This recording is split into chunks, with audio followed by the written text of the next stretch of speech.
year, on February 14, we see couples everywhere celebrating their love for one another through gifts and fun activities. Today is another Valentine's Day, and I'm sure you've seen a lot of red and white everywhere. So we'll be discussing finding true love. My guest on the show today is, in fact, he's finer than me today. I don't even understand why I would bring a guest that is finer than me on the show, but Chisom Ojukwu, he's an MC, a host, and, in fact, he's a compere extraordinaire. We'll get into the gist of the day when we come back from this short break. Stay with us.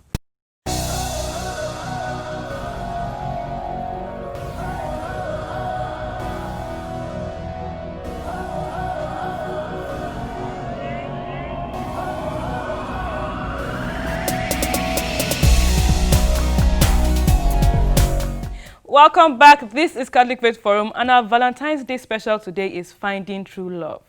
Me, I want to find true love, so I called Chisom to come and tell me how to find true love. This is Chisom Ojukwu. He's an MC. In fact, I'm tripping for your job, but should we switch? Well, we need to talk about how much you're getting, and then because it's all about the money. You're giving me the money, Abi? No, I'm just kidding. Like, if you earn more than me, man, I'll take your job right now. So we're talking about a topic that everybody likes to talk about, or everybody is kind of interested in somehow. So what do you think is true love? First of all, I think we should even sing a Valentine anthem for these people. Oh, yeah? Valentine is coming. Were you ever one of those people that wear the red and white? Never. Are you sure? Never. Are you sure? Never. In fact, I remember telling someone one time that I had been fortunate to never date anybody that wanted to like do Valentine things on Valentine's Day. So you don't buy gifts or anything, or you just... I think I've done the occasional gift, but you know how like everybody just troops out. It's like they just opened one school all with their the uniform malls. is red and white, and everybody's in the mall. Yeah, I've never done that. Going to I think it's actually counterproductive because you know that when you get there, people are going to be everywhere. It's just be crowded. Exactly, like no space. It won't be special anymore. Thank you.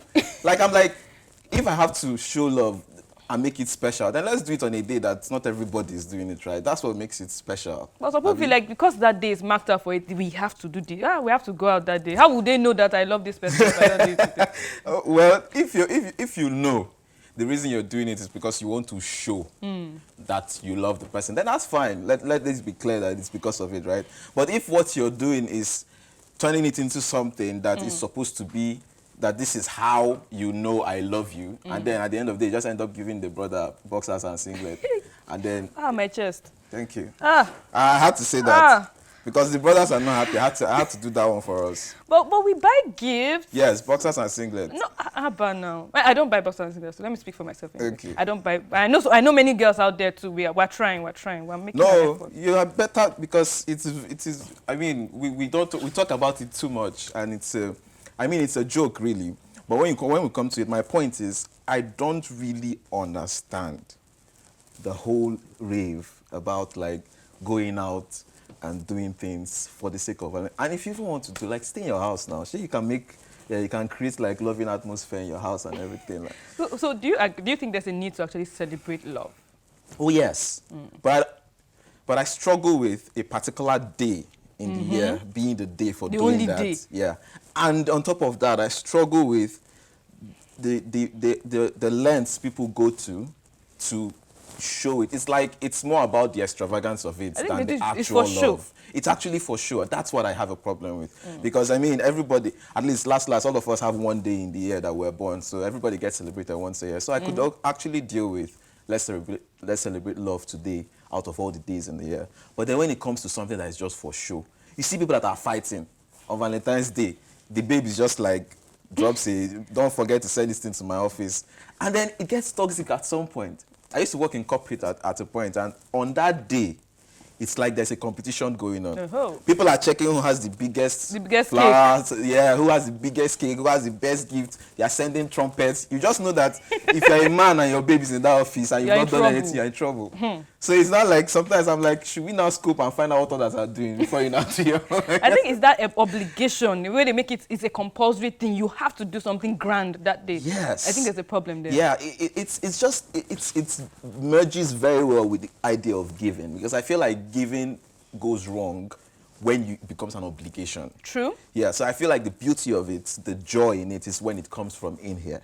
And so if that is why people actually go out of their way to celebrate on Valentine, I would understand it. But that's not what I see happening. And that's the issue I have with it. That's all. I think a lot of people just, in fact, they forget that you can celebrate love any other day. And they just wait. It's only that day. Just this one day. After I celebrate it today, don't ask me for anything again. Ever. We're not doing anything romantic again. Yeah, and then it becomes about gifts. Why is it just about gifts?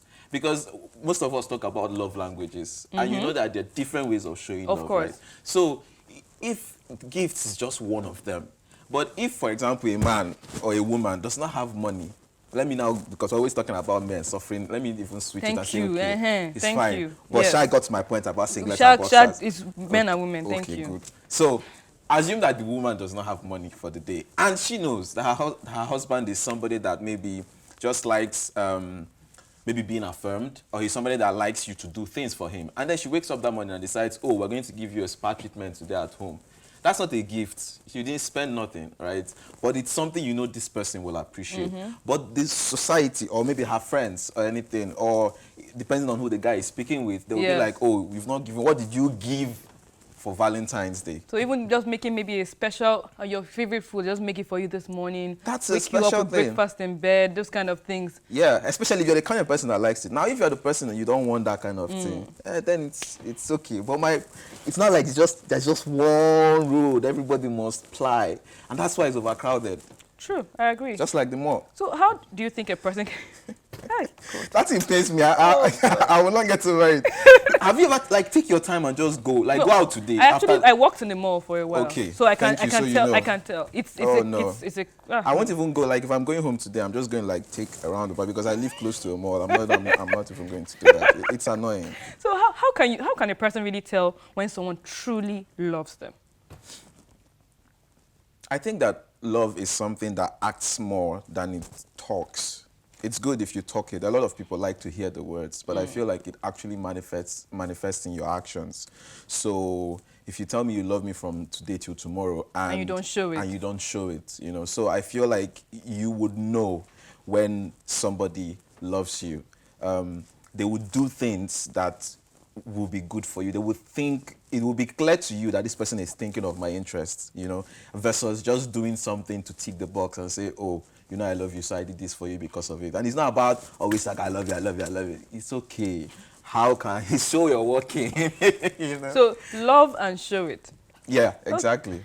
But how can you, why is it that, okay, a lot of times, I don't know, it's like, it feels like love has been watered down to just some specific things that I really don't want to mention. So it seems like it's so hard to find true love, find that one person that really understands you, find that thing that really stands out from just any kind of relationship out there. So why do you think it's hard to find true love? Because love is not easy. I mean, there's a reason it's in the Bible, and there's a reason that Jesus is like the ideal for love. Because I feel like in life, what we do versus loving God or loving our fellow human beings is striving to love God and love our fellow. I feel like if you do that constantly, if you're constantly striving to do it, that you're okay. Because I don't even think it's possible to achieve, like, true love.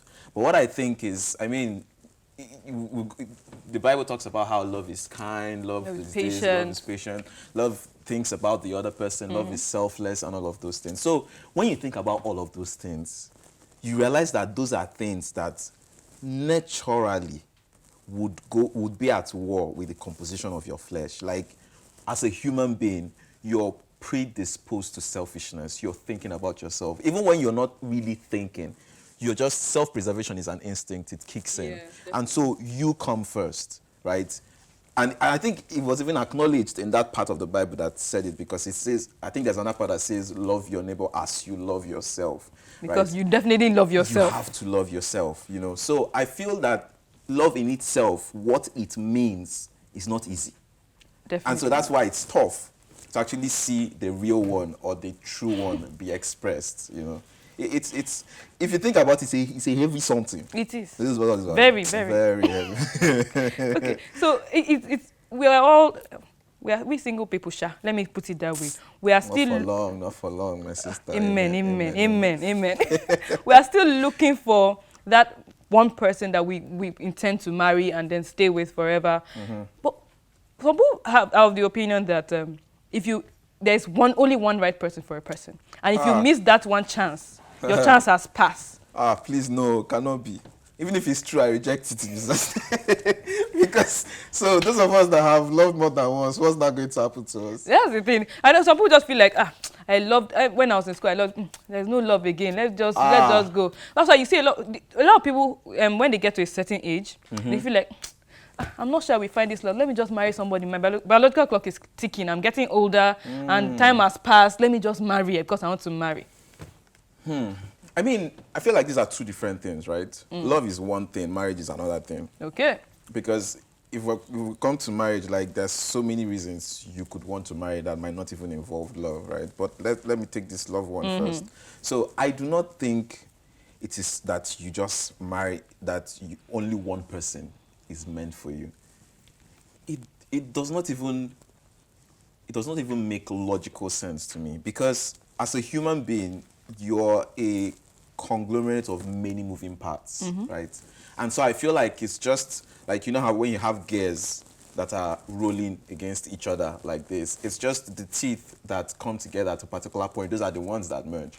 So you're a different person depending on what stage you are in your life, where you are at that time, what the kind of people around you, the kind of job you do at that time. Even the way you think, the way everything about you changes from time to time. Exactly. You're a different person. And whoever is, like, you can only love someone based on what you see, because you're not spiritual, like you can't deal with inside them. So you have to love with how they act towards you, the kind of conversations you have, the kind of things you see the person do, their mannerisms and stuff. And all of these things are things that change, right? So I don't think it's just going to be one person. I think that at every point in your life you find love, it is because of the kind of person you are at that point. Now, if that love is the one you eventually go on to be with for life, what happens is the two of you are also changing. So it's still the guest thing. You're changing, but you change together. Yes. So you see married couples now begin to do things like based on your own. So for example, where I could have just gotten up and gone on a trip with my boys, for example, now I have to think about couples trip. So versus just going out on my own, now I think about couples dating. The things that you needed, you just adjust your needs to accommodate another person. So if I go to the mall, for example, and I used to buy like a crate of beer and maybe some soft drinks. Maybe now I'll start buying just half a crate, and then maybe you like to drink fizzy stuff or buy fizzy stuff. When you now have children, those things change again. You now maybe stop buying the crate at all and just start buying Pampers. I feel like it can't be one person. It doesn't make sense. Change is constant. I agree with that, because you see people who are who lose their spouse at a certain point. Thank you. They find love again. Yes. So you can't say that person has gone, so I'm just going to be miserable for the rest of my life. Yes, and even when I think about it, the way I think of God, I don't feel like knowing how life is and how things can change without you ever planning it. It's almost like, is it punishment then that you now say, just one chance, all of you, just one chance? Like, because anything could happen. And bear in mind that you could also make mistakes. The first time you loved, you probably did not do it right because you did not know. You were probably too young. Some of us had no business loving at the time, right? But you did. And then because you were not equipped to handle it, you messed it up. You're not ready. Yeah, which is normal. And then it's just like every other thing that happens, like with forgiveness or with sinning and stuff, like you get another chance. So while I can't say how many chances we get, I'm definitely sure it's not one. And if I'm proven wrong, I'll still say it's not one. Because it cannot be. Okay, we all agree that there's a difference between love and lust. Yeah. What is the difference between love and lust to you? So lust is concerned about what I can get. Love is what I can give. Say it again, say it again, say it again. Say it. Are you hearing me now? Yes. Okay. So I feel like lust is what you can get. Like, because lust, you're thinking about your own pleasure. And if you're thinking about your own pleasure, it's just about you. Now, some people might argue that, after all, lust leads to sex, and in sex, maybe two people are pleased. But the fact is, it was driven by your own desire for your own pleasure. But love, I think, is when you're thinking constantly about that person. And that is why anytime I think about that thing, it just blows my mind how complex it is and how difficult it is. Because what it is you putting yourself. I don't know if you've ever seen, like, I still have this picture in my head. I don't know if it was in a book I read it or I saw it in a movie. In a war zone, a woman and her child. She basically was letting her child into a pit so that the people would not, and in the process of doing that, she was shot. But she didn't drop that child. She waited until the child had gotten to the bottom. Before she now. And then you also think about the movie Titanic, even though I think that thing is fake. that thing was big enough for two. They could have done turn by turn. Exactly. Because I don't know why the guy said he was just forming Max and he went and froze. But the point that we might take there is he put himself, her needs first. Put herself before him. I don't know why she did not put him before her, because then, But I feel like that's actually the difference. And that is what love is. And the thing is, lust is purely romantic, would I say. It deals with, like, love does not have to be romantic. So that's another difference that I find when I think about it. So I think those two are like the key differences that come to mind. Yeah, and I think like the most perfect example of true love is God. Yes. John 3:16, the most popular, for God so loved the world that he gave his only son. Imagine, now only one, imagine you're an Igbo man. Yes. Imagine your only son, your first son. You now say, take. I'm not giving you. and then even think about it. We're even thinking about this as human beings, right? Think about it as like your creation. So maybe you made something. Exactly. And you just left it. And so you now say, this guy, like your son, this my own person. This my Igbo man's son, that is everything. And I say, go and, not even go and play with them or go and destroy them or something. But I'm saying go and become like them and then let them ridicule you. Because remember, he didn't just die. The way he died, it's impressive. It was like most human beings cannot even handle that kind of death for anybody, right? So the way he died, actually, those were the things, and those are the reasons I feel like that sacrifice was ultimate, because of the way it happened. So that's why when I say that we can never achieve true love in this life, we can only we just keep trying. Yes, just have a mindset of I strive for it, you pray for it, you ask for grace and everything, but I don't think you can ever achieve it, because that's the measure. That's like the bar. And I don't see anybody hitting that one. We'll keep trying. That's all we can do. We'll keep trying. So Try. do you think it's possible to grow to love someone? Or must it happen when you meet them, like love at first sight? Oh yeah, you grow to love someone. I mean, I didn't know the first time I met my mother.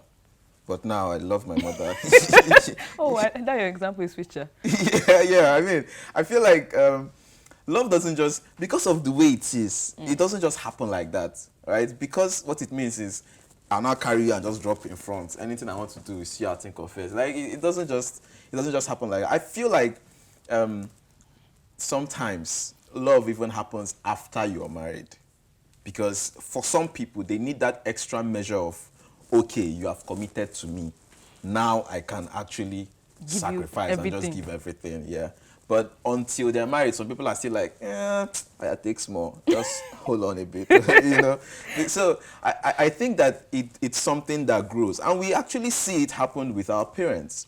Even though some of us don't subscribe to the kind of love that the older people used to have, because we're like, hey, there's no fire in it, there's no butterflies in it.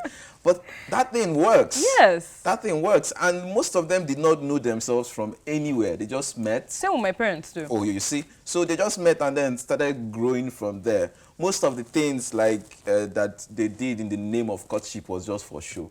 Those that had camera at that time, so that you could have like documentation. But what really happened was that these people grew to love each other. Interestingly, their love sustains more than many of the kind of love that we are having these days. Oh yeah, because we're looking for the bishka one.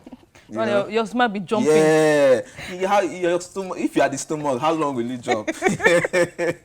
Okay, so you hosted a live, in fact, a major virtual wedding Yes. last year. Last year, yes. How was that for you? Like, I can't imagine it. I'm trying to picture it. It was amazing. For me, one thing that it did, it showed me how the lengths people could go to actually solidify the love that they have professed for each other. Because what happened was the bride was in a different location outside the country. The groom was in Lagos.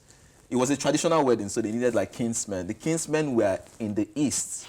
And then So everybody got all dressed up where they were. Oh yeah, it was a Zoom wedding, so I was emceeing it, and then it was. I remember before we went in, I remember just saying a prayer and just holding like, I was ready for anything to go wrong because anything could have gone wrong. But it was a lot of technical handling, these people, and you know how traditional marriages go. Like everybody's playing a part. The people in the east, the person in London, like it was just mad. But at the end of the day, we were able to get it together, and it just showed us the things that are possible. I mean, after Corona happened last year and everything that happened, I think a lot of people, that opened our minds to the possibilities of the virtual media. And since then, we've had a lot of other engagements with virtual events. I'm coming to you for training, don't worry. No problem. I charge you. We'll discuss this behind the camera. No problem. Thank you so much, Chisom. It's been an interesting conversation. I know, I had fun. Thank you for having me. Okay, finding true love can be extremely difficult for some and extremely easy for other people. But everybody's journey is different. So just trust God and hold on to the faith that you will discover love in God, first of all, and then you'll be able to love another person. In all things, love others just as God has loved you. It's hard, but you can try. So let's cue to today's episode of Know Your Faith. Stay with us.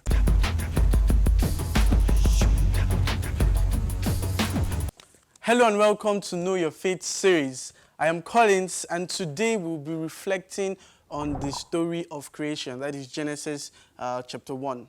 So we already know the story of creation. I'm very sure we're all familiar with it, how God created everything that we know in 6 days and rested on the seventh day.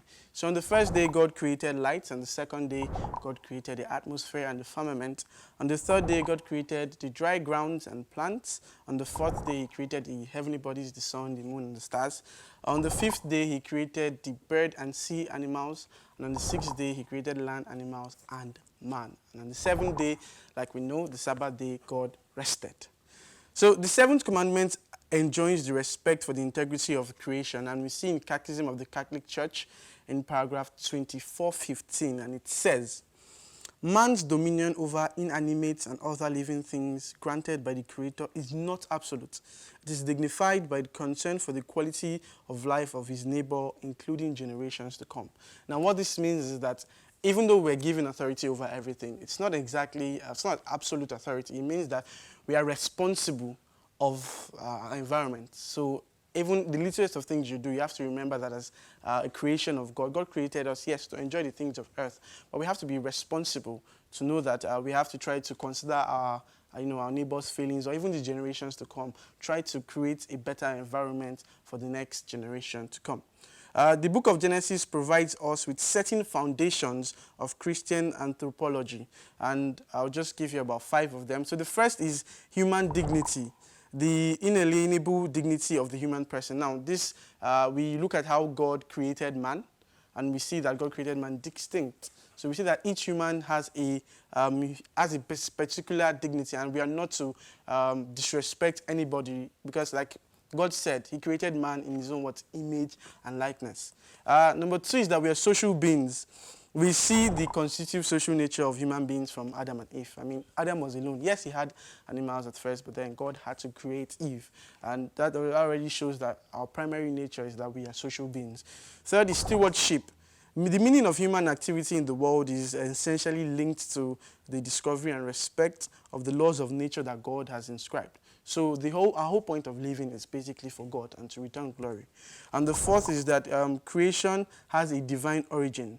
The vision of the human person, of society, and of history, everything is rooted in God. God created everything there is and everything that will come. So we must remember that in the book of Genesis, it was not the book of Genesis was not written as some sort of scientific record as to how the world was created. It's not some Big Bang theory. No, it was written. The first 3 chapters are addressing the creation, the fall of man, promise of salvation, and they do not pretend to be some physics or biology or chemistry textbook trying to explain how trees grow or things like that. No, it basically tells us the theology which focuses on the who, which is God, the why we were created, that God loves us, and the what of creation. So these are questions that we should constantly, ask ourselves and reflect on it. Why did God make me? I think this is one of the first questions they ask you in Holy Communion classes, and they ask questions like, why did God make? And it's important that we reflect on these questions and constantly ask ourselves so that we know that whenever we fall, we have to go back in union with Christ. So that's it for today, guys. Thank you so much for joining us. Please feel free to like, subscribe, and share this content. Till I come your way next time, be bold and be Catholic.